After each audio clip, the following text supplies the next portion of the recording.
Grande Dame, c'est parti sur votre télévision. Mesdames, Messieurs, bonsoir. C'est un plaisir de vous retrouver. Merci beaucoup de votre fidélité.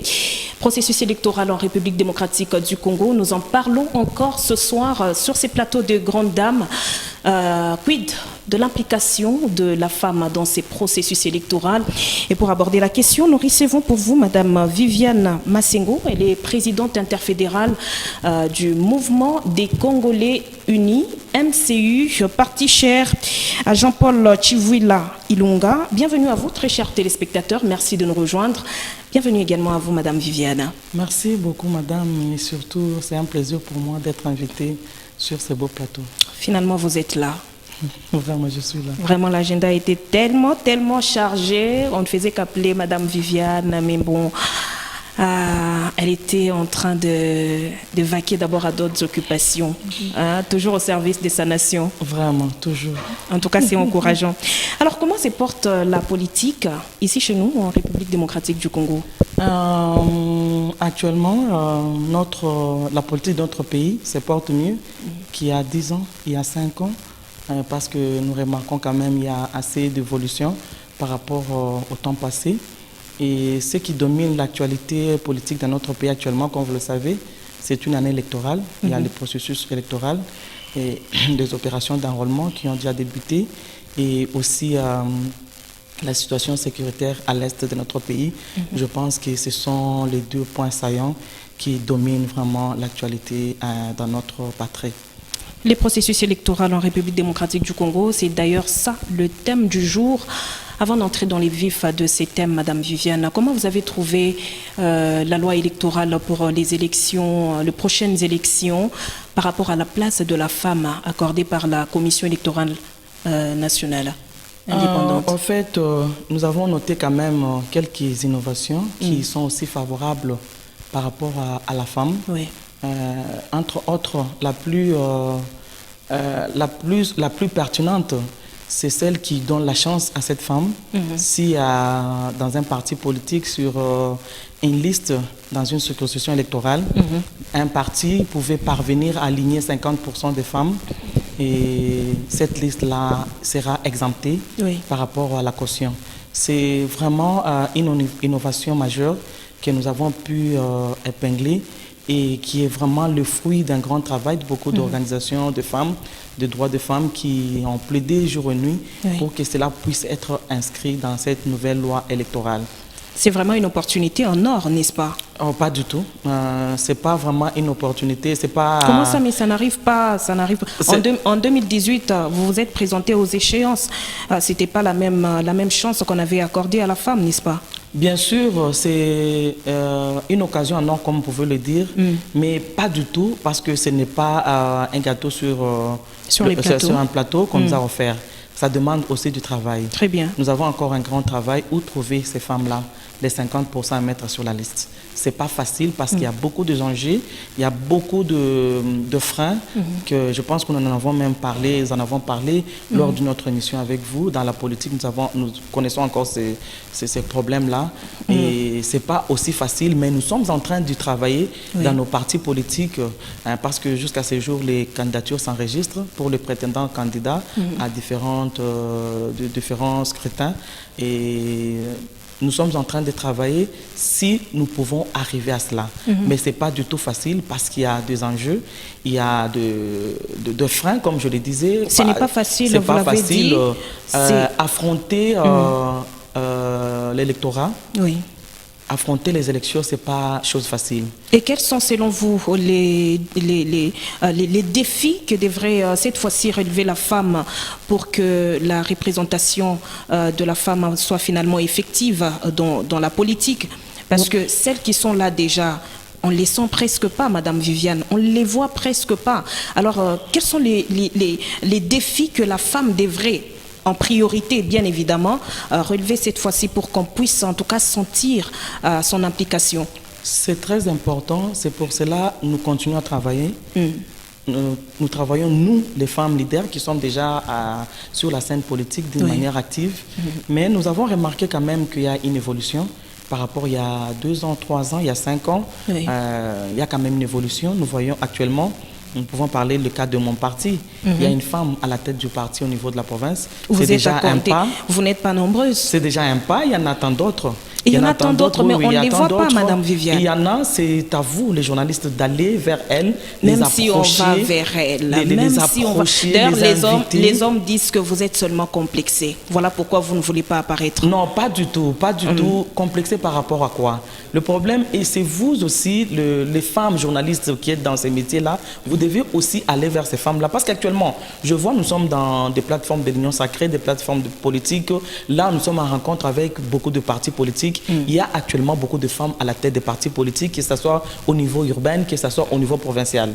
Ce qui fait que c'est à vous aussi, nous vous donnons aussi cette émission, parce que nous faisons déjà cela. Il y a ces femmes avec, nous pouvons nous rencontrer dans des réunions politiques de l'Union sacrée, d'autres plateformes. Nous pouvons dire, non, commençons à passer, passons dans le média, parlons politique, analysons politique. Et il y a aussi des espaces prévus pour les femmes, mais nous ne présentons pas, c'est-à-dire que ces espaces-là souffrent. Alors, parfois, il y a de ces femmes qui acceptent, et d'ailleurs, après l'émission, je pourrais vous donner le numéro d'une autre femme que vous pourriez contacter pour que vous puissiez aussi l'inviter à l'émission. Il faudrait qu'elle commence aussi à solliciter.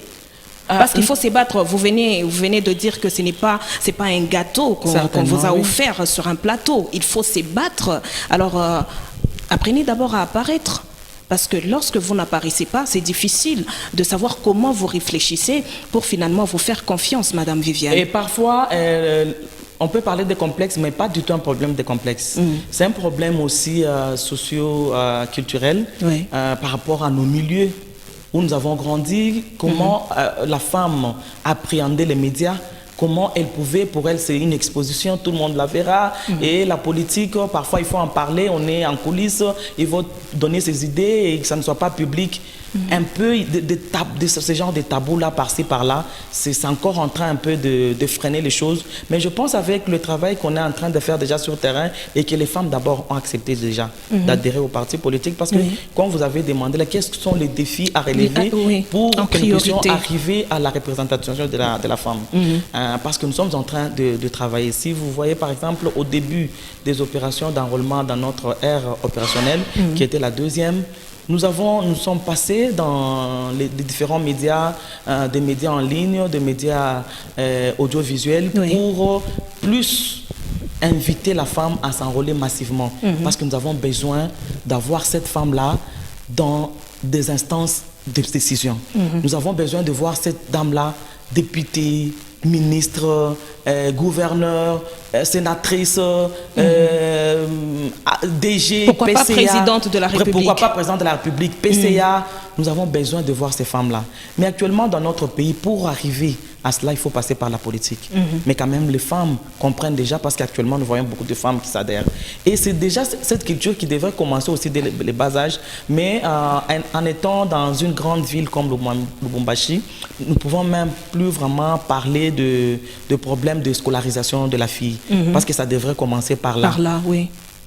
La fille, déjà, à l'âge de scolarité, l'amener déjà à l'école, comme ton fils garçon, tu l'amènes aussi, que tous les enfants soient sur le même pied d'égalité. Ça commence par là. Et après, quand cette femme-là grandit, elle est étudiante, elle est dans la vie professionnelle, qu'elle adhère dans un parti politique. En adhérant dans un parti politique, elle ne croise pas les bras, qu'elle travaille, qu'elle puisse avoir aussi un poste au sein du parti, parce que c'est à partir d'un parti politique qu'on est en train de nous préparer pour que nous puissions devenir des dirigeants, des dirigeantes de demain. Parce que le parti politique, moi je dis toujours aux membres de mon parti, c'est une formation. C'est une formation pour nous les politiques. Comment nous qui sommes appelés à gérer, comment nous allons gérer demain, nous devons passer par les partis politiques. Et même les postes que vous préférez au sein des partis politiques, Madame Viviane, on voit seulement les femmes, elles sont soit secrétaires, soit assistantes du chef. Vous n'avez pas des postes déjà au niveau de partis politiques. Les femmes n'ont pas des postes de prise de décision. Pourquoi ?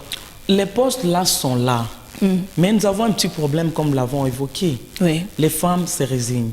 Elles n'aiment pas parfois prendre assez de responsabilités dans des partis politiques. Comme on disait, je le disais tantôt, il y avait des freins, mais on n'avait pas parlé par rapport aux freins. Il y a un problème d'autonomisation financière. Parfois, si cette femme n'a pas de moyens, et que vous vous retrouvez dans un parti politique, il y a des besoins. Vous n'avez pas un poste politique, vous devez assumer certaines responsabilités dans le parti. On vous demande, vous devez faire ceci et cela. Pour que je puisse venir aujourd'hui assister à ton émission, je dois payer les transports pour que je puisse arriver ici. Mais si je n'ai pas les transports pour venir répondre à ton invitation, ça serait aussi difficile que je vienne répondre. Oui. Je peux avoir la volonté et l'amour, les moyens vous manquent. Les moyens peuvent me manquer juste pour que je paye les transports, que je vienne jusqu'à votre plateau pour que je puisse répondre. Vous voyez, c'est pas aussi facile pour la femme. Oui. À ce jour, la femme a la volonté, mais et je pense il y que a nous quelque allons chose arriver qui la freine encore. Oui, qui la freine. Sur le plan financier, matériel, la femme est encore freinée. C'est dans ce sens-là. Si, quand nous allons arriver peut-être vers d'autres questions et que vous allez nous demander pour savoir les recommandations que nous faisons pour que cette femme-là puisse se retrouver un peu plus, la représentativité de la femme puisse vraiment trouver sa place. Très bien, on va y arriver. Mais est-ce que la Certainement. femme elle-même, elle a déjà compris qu'elle est en mesure de donner le pouvoir, la femme, puisque les femmes constituent la majorité de la population, n'est-ce pas? Le grand électorat, c'est la femme. La femme, par rapport à l'électorat, constituerait peut-être 70% de l'électorat dans notre pays. C'est plus que les hommes. C'est pour autant que je peux te répondre directement à ta question pour dire que c'est la femme qui donne le pouvoir. Oui. Parce que c'est elle qui est élue. C'est elle qui part élire Oui. les dirigeants, les députés que nous avons, le président de la République et les autres. C'est cette femme-là qui est électrice. C'est elle qui donne le pouvoir. Elle est à même de le faire et elle le fait déjà. Et elle peut enfin s'affirmer dans sa passion politique sans pour autant être jugée d'une manière ou d'une autre. Parce que vous, les femmes politiques, vous êtes très souvent jugées, n'est-ce pas? En fait, sur cette terre des hommes, si en faisant quelque chose que vous pouvez mieux faire et que Dieu vous a donné l'opportunité de le faire et que vous avez aussi les atouts pour le faire et vous pensez que quand je vais le faire, tel va parler. Vous ne ferez rien. C'est ce que nous demandons toujours aux femmes parce que, comme vous le disiez tantôt, nous avons vu les femmes accepter certains métiers facilement. Peut-être prêcher à l'église. Oui. Évangéliser, chanter. Ça c'est facile, même oui, c'est l'image, facile. parce que on vous a en fait collé une certaine image qui n'est pas la vôtre, vos femmes politiques. Peut-être que c'est aussi la raison pour laquelle certaines femmes n'aimeraient pas faire la politique. Certainement que vous venez de le confirmer. Je vois aussi beaucoup de femmes journalistes, mais peu de femmes politiques. C'est une controverse.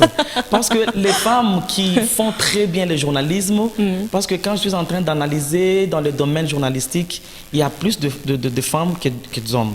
Alors que c'est un métier aussi qui expose. Ouais. Mais je ne sais pas comment elles parviennent à accepter, mais quand il s'agit de la politique, elles se résignent. Ça devient un problème. Et il y a un mauvais préjugé.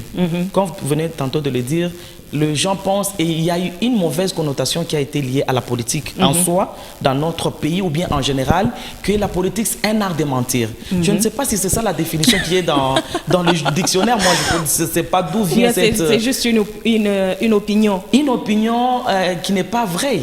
Vous voyez, c'est une fausse connotation qu'on a collée à la politique, c'est l'art de mentir, alors que ce n'est pas la vérité. Je ne sais pas depuis que vous avez commencé à me recevoir dans vos émissions si je me suis déjà hasardé à mentir, à donner quelque chose, une argumentation qui soit fausse, contraire à ce qui se passe réellement sur le terrain. Vous parlez seulement des réalités que nous vivons Alors, ici chez nous. c'est ça la politique, c'est ce que nous vivons au quotidien. Alors, moi, je préférerais que ces genres d'émissions, Madame Marlène, que vous puissiez aller vers ces femmes-là, même vers la femme rurale. Même s'il faudrait que vous puissiez tenir ces émissions en Swahili pour que les femmes comprennent qu'il y a des femmes comme elles qui peuvent parler, s'exprimer et parler de ce qui se passe au quotidien dans notre pays. La politique, c'est quoi? C'est l'actualité. Oui. C'est ce que nous vivons au quotidien. Alors, il serait mieux, vous aussi, le journaliste, de nous aider, nous les femmes, dans ce sens-là. Parce que nous avons besoin de ces femmes-là, qu'elles viennent nombreuses dans la politique, qu'elles viennent travailler dans la politique, qu'elles ne viennent pas dans les partis politiques pour applaudir, Oui. pour suivre les autres derrière, Et surtout ça. pour chanter, mais qu'elles viennent pour travailler et accéder à des postes Des prises de de décision. C'est très important.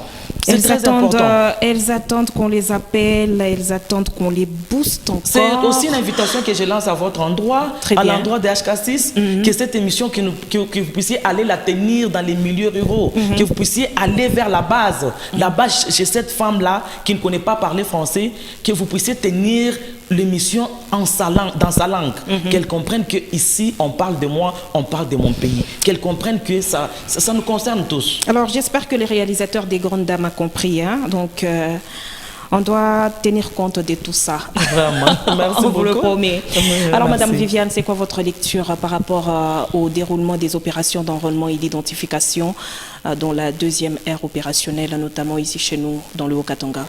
Oui, nous avons déjà marqué, vu que c'est déjà positif, dans le sens que le processus électoral a déjà pris son train. Oui. C'est-à-dire que ça a déjà commencé par rapport à ce qui se disait avant que les élections ne seront pas organisées en 2023.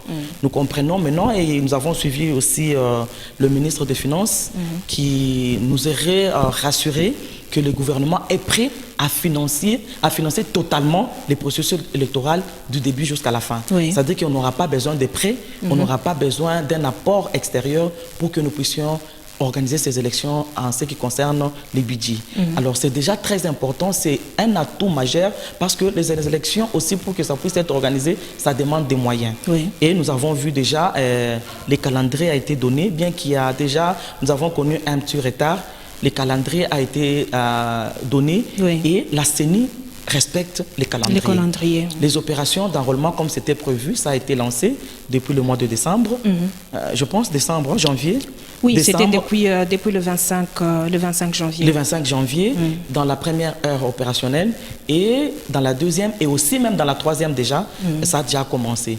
Alors nous voyons que le processus est déjà en marche. Alors tout va bien, il n'y a pas de plaintes, mais il y a quand même des plaintes, non? Oui, certainement, il y a des plaintes. Bien qu'on ait ajouté 15 jours pour les retardataires. C'est peu par rapport aux irrégularités que nous sommes en train de constater sur terrain, parce que nous sommes des politiques. La mission aussi des partis politiques, c'est aussi de dénoncer, parce que ça y va de notre intérêt. Nous avons sensibilisé la population à se faire enrôler. Effectivement, le message a été suivi. Nous avons vu des engouements au niveau du bureau de vote, mais d'enrôlement. Mais nous constatons qu'il y a des points qui ne sont pas du tout positifs par rapport au déroulement de ces opérations. Il y a la lenteur, d'abord. Il y a deux gens qui partent, une personne qui entre, qui prend beaucoup de temps. Et nous avons remarqué cela surtout dans la première heure opérationnelle. Il y avait même des agents, des opérateurs de saisie qui ne connaissaient pas manipuler les machines. C'est comme si la formation n'avait pas été très bien assimilée ou bien le temps n'avait pas permis à ce que les agents commis à cette tâche puissent apprendre comme il le fallait. Il y a eu, mais dans cette deuxième heure, on n'a pas vraiment connu ce problème-là, mais il y a une lenteur par rapport à l'enregistrement des électeurs. C'est par rapport aussi au nombre de machines? Il y a la lenteur, il y a le nombre insuffisant de machines, le nombre insuffisant des bureaux d'enrôlement. C'est trop peu par rapport à d'autres scrutins. Je ne sais pas, peut-être les machines, comme ça a été un peu éparpillé par-ci, par-là, c'est un peu, il n'y a pas assez de machines. Il y a aussi des pannes techniques. Et en dehors de ça, il y a aussi le monnayage de cette opération. Nous avons remarqué cela. C'est vraiment très accentué.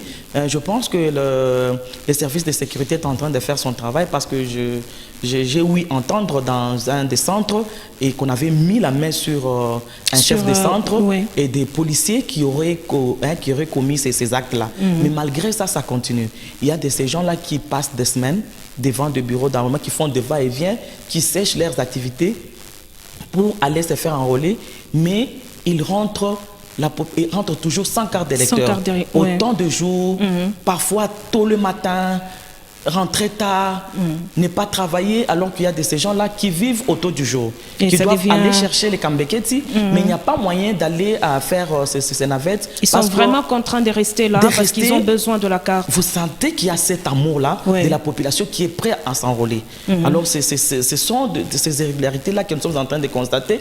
Et d'ailleurs, notre parti politique MCU est en train d'élaborer quelque chose dans ce sens-là. Nous avons dénoncé ça sur les réseaux, nous avons dénoncé pour que ça puisse aussi arriver même aux oreilles des autorités, parce que ça, c'est un manque à gagner pour nos candidats, Et pour notre unique candidat qui est Fachi Béton, nous voulons qu'il puisse être réélu en 2023 à la présidence, à la magistrature suprême, et aussi avoir la majorité dans les parlements, la vraie majorité dont il a besoin maintenant. Alors, nous sentons qu'on est en train de réduire le nombre d'électeurs. Le nombre d'électeurs est en train d'être réduit, ce qui n'est pas bon. Alors, c'est ce que nous constatons et nous demandons à la CENI d'ouvrir l'œil et de faire... Et de prendre surtout les dispositions. Parce que les 15 jours qu'on a ajoutés, je ne pense pas que ça suffirait. Parce qu'avant qu'on prolonge, on n'était même pas 50%. C'est ça aussi. Oui, on n'était même pas 50% d'enrôlés dans le Haut-Katanga. Et nous voulons qu'on prolonge, comme on l'a fait dans la première heure, j'ai vu, on a ajouté pratiquement 25 jours. 25 jours. Oui, ici, nous pouvons aller 25 jours. Et même, je suis en train de proposer qu'on prenne même les machines dans la première zone, là où les opérations ont pris fin, amener ça ici, ajouter... Question d'accélérer un peu. D'accélérer les processus. C'est très important. Oui, alors, très important, en tant qu'interfédéral des MCU, nous avons vu inviter les mamans, en fait, pas seulement les mamans, mais toute la population à s'enrôler massivement. Mais puisque nous parlons de l'implication de la femme dans les processus électoraux en République démocratique du Congo, pensez-vous que c'est la seule bonne façon pour les femmes de s'impliquer dans ces processus? C'est le premier moyen. Parce que avant qu'il y ait la femme que nous invitons, je voulais insister dans mon message de sensibilisation. J'ai plus sensibilisé les femmes et les jeunes, sans connaissance de cause. Parce que j'ai voulu, dans mon message, j'avais souligné que nous voulons avoir beaucoup de femmes au Parlement. Nous voulons aussi rajeunir la classe politique. C'est la raison pour laquelle j'invitais spécialement les femmes et les jeunes. Pourquoi mettre plus d'accent sur les femmes? Parce que chez les femmes, nous constatons cette mollesse. Parfois, la légèreté dans la façon de faire les choses, elles aiment toujours être les dernières. Elles aiment toujours être poussées à faire quelque chose. C'est pour cela que nous avons lancé un message en interpellant cette femme-là qui est mère. Parce que si cette femme-là qui est mère de famille, elle s'élève pour aller s'enrôler, c'est toute la famille qui sera derrière elle. Vous voyez, c'est-à-dire et les hommes et les femmes. Elle est influenceuse. Elles seront derrière elle pour aller se faire enrôler. C'est pourquoi nous avons mis un peu plus d'accent sur la femme, parce que nous voulons voir cette fois-ci, après 2023, beaucoup de femmes dans tous les parlements, que ce soit les parlements provinciaux, que ce soit au niveau du Parlement national, au niveau du Sénat, nous voulons voir beaucoup de femmes. Même au niveau à la tête des provinces, nous voulons voir beaucoup de femmes gouverneurs. C'est ça notre Mais comment y arriver? C'est ça le problème. C'est en commençant par ces processus. Accepter de se faire enrôler, avoir sa carte. Parce que cette carte d'électeur, elle a beaucoup d'utilité. C'est-à-dire que d'abord, elle va vous aider à élire, à remplir votre devoir de vote, votre droit que vous devez aller voter, c'est-à-dire choisir vos dirigeants. Vous devrez avoir cette carte. Et en dehors de ça, après les élections, comme dans notre pays, jusque-là, nous n'avons pas encore de carte d'électeur, d'identité. Ça pourra aussi nous servir comme une pièce d'identité. C'est très important. C'est-à-dire que amener la femme à être plus présente dans ces processus électoraux, c'est commencer par l'opération d'enrôlement. Alors, c'est très important. Nous sommes en train d'étendre vers décembre, mois prévu pour la tenue des élections, ici chez nous en République démocratique du Congo. Madame Viviane, quel rôle pour la femme? Qu'est-ce que la femme doit faire? Vous avez dit, vous êtes en train de vous battre et je sens même une certaine détermination dont vous parlez. Vous avez dit que vous êtes en train de vous battre pour qu'il y ait assez de femmes au Parlement en 2023. Mais qu'est-ce que la femme devrait faire pour y arriver? Ce n'est pas aussi compliqué pour que la femme puisse convaincre. Et d'ailleurs, la femme en a la facilité de convaincre. Effectivement. Elle ne s'est pas encore découverte alors. La femme parle avec son cœur. Quand la femme se met à faire quelque chose, elle le fait de tout son cœur.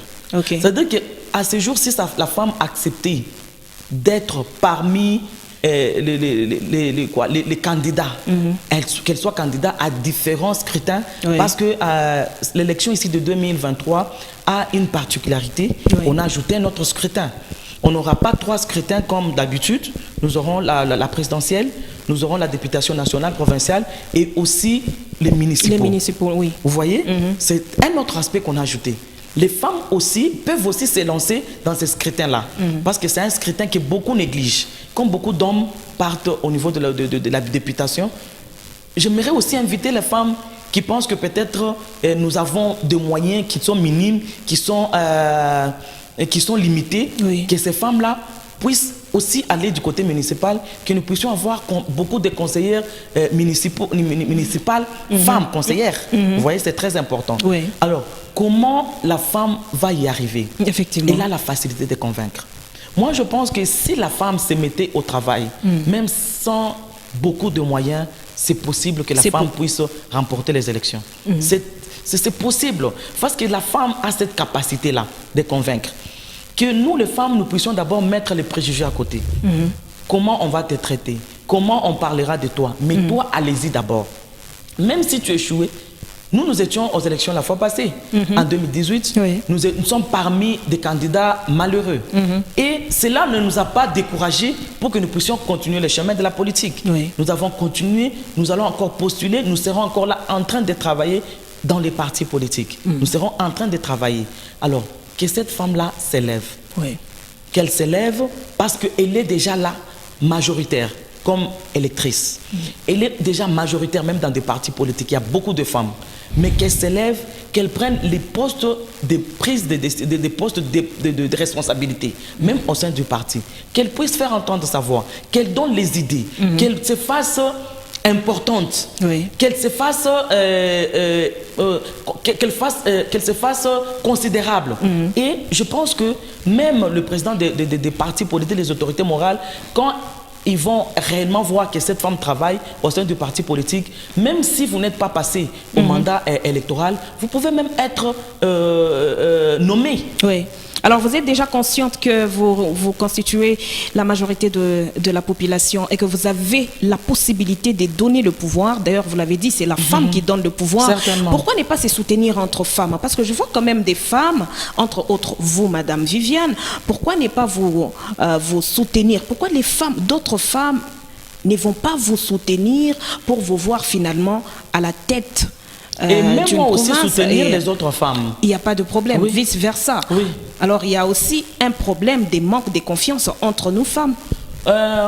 Cet élément-là n'est plus vraiment d'actualité. Parce que la femme a compris. Vraiment? Par rapport aux différentes sensibilisations, la femme a compris qu'elle doit aussi accompagner la femme. Okay. La femme a compris, actuellement, ce n'est plus vraiment d'actualité, ce n'est plus vraiment un cas très pertinent. Actuellement, la femme soutient la femme. Alors, on va voir mais ça parce qu'il y a déjà une femme qui s'est déjà pointée pour les élections présidentielles, à la présidentielle. On va voir comment les femmes vont la soutenir.